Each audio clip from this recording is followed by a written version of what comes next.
स्वामी ओम जगदीश हरे। ओ दादा শুনে যান আশীর্বাদ নিয়ে যান।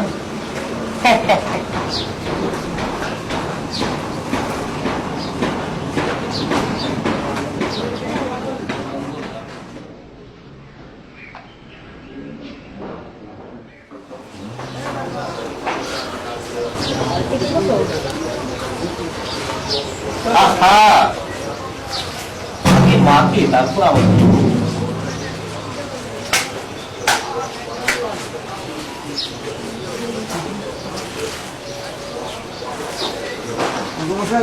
কেমন আছেন?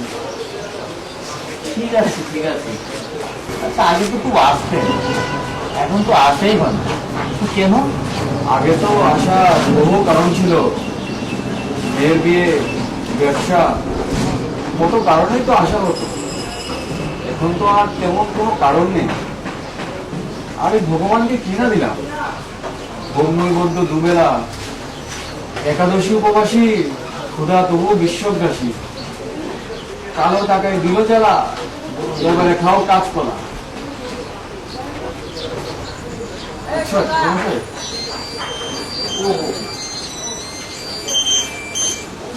ওহো কৃষ্ণবাবু, আচ্ছা ভালোই আছি। হ্যাঁ টাকাটা পাঠিয়ে দেবেন আর ভোগটা নিয়ে যাবেন। ঠিক আছে রাখি।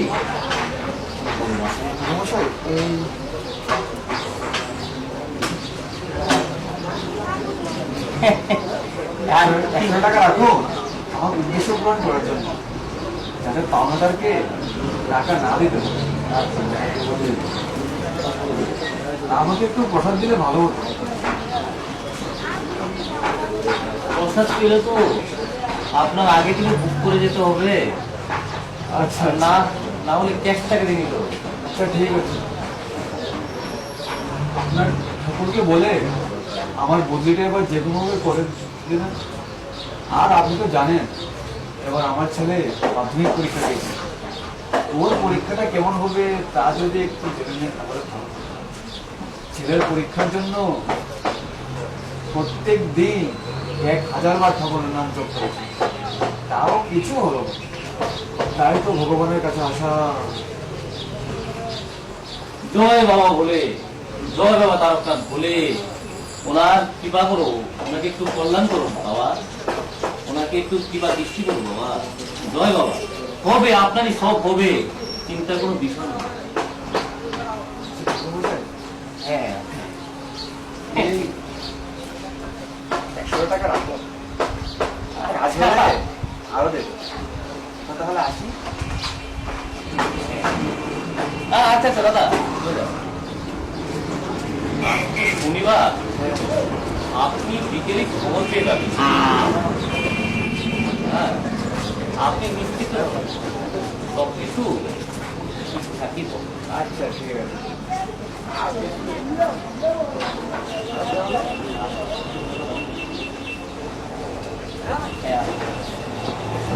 আচ্ছা দাদা শুনো, আপনার যদি কার্যশক্তি হয় তাহলে মাকে একটা সোনার তুলি কিনে দেবে।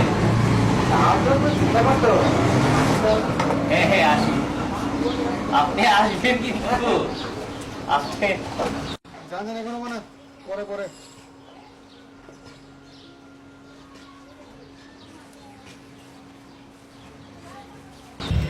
সমাজে যে মানবিক মূল্যবোধ হারিয়ে যাচ্ছে সেজন্য আমরা অনেক সময় আক্ষেপ করি, কিন্তু এই অধঃপতন কি নিজে থেকেই হচ্ছে নাকি এর জন্য আমরা দায়ী? কিন্তু এই দায়টা আমরা একে অপরের ক্ষেত্রেই লক্ষ্য করি।